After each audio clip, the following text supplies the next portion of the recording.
Hej derhjemme, så er det blevet tid til en krigsdagbog fra Sydsudan. Det er den 15. oktober, og jeg har nu været her i næsten 3 måneder. Der er regntid, og det betyder, at store dele af landet bliver til en sump, og at det i lange perioder er umuligt at bruge vejene som næsten udelukkende af jordveje her i Sydsudan.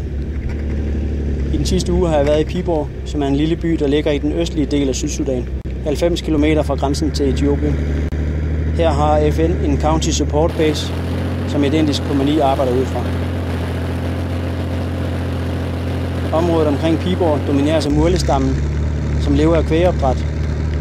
Og i det her område er det ikke usædvanligt, at man laver cattle raids for at stjæle hinandens køer. Min enhed har altid 2 forbindelsesofficerer her i Pibor, og i torsdags fløj jeg hertil i en russisk Mi-8-helikopter fra Rwandas flyvevåben. Her i Sydsudan er det lige så naturligt at flyve i helikopter, som det er at tage en bus hjemme i Danmark.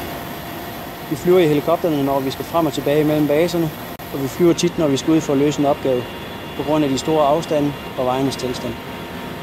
I den her uge er min makker Marquez, som er major for Østtimor. Vi skal arbejde sammen, når vi skal på patrulje med inderne. I dag skal vi gennemføre en opsat patrulje i indernes BMP'er.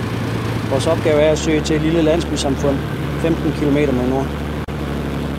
Da vi kommer til et aftalt kontaktpunkt, står medlemmer fra stammen klar, og de leder os ind igennem bushen til deres landsby.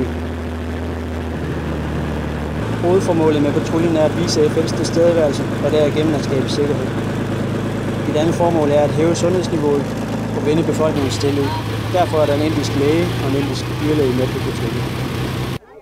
Da vi kommer frem, er de lokale allerede klar til at komme til lægen. Inderne har gennemført den her slags patruljer mange gange, så nærsikringen er hurtigt på plads, og alt foregår under ordnede forhold.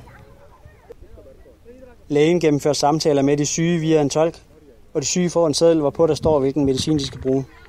Mod fremvisning af sedlen får de så bagefter den nødvendige medicin. Det giver nogle sjove episoder, når jeg filmer og tager billeder. De lokale har svært ved at forstå teknikken, men de er vilde med at se sig selv.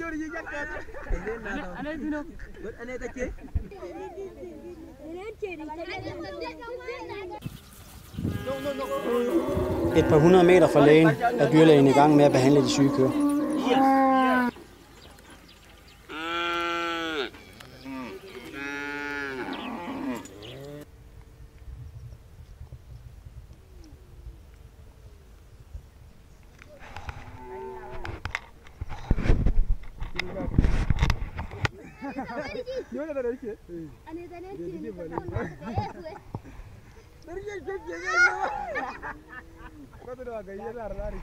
Da vi har været i området i 4 timer, vurderer den indiske chef, at formålet med patruljen er opnået, og så kører vi tilbage til basen.